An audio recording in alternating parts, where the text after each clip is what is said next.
করে 10 বছর আগে থাকতে পড়ে আছে, আরো বেশি।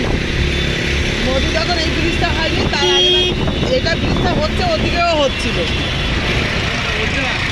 হ্যাঁ তোমার ট্রেনে না না, এতে হওয়ার অনেক পরে হলে, কিন্তু ওটা হওয়ার কথা ছিল তো, বন্ধ পুরো।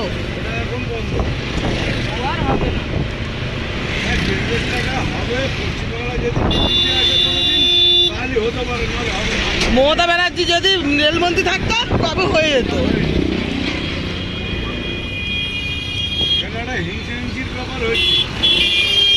আর কি করবে।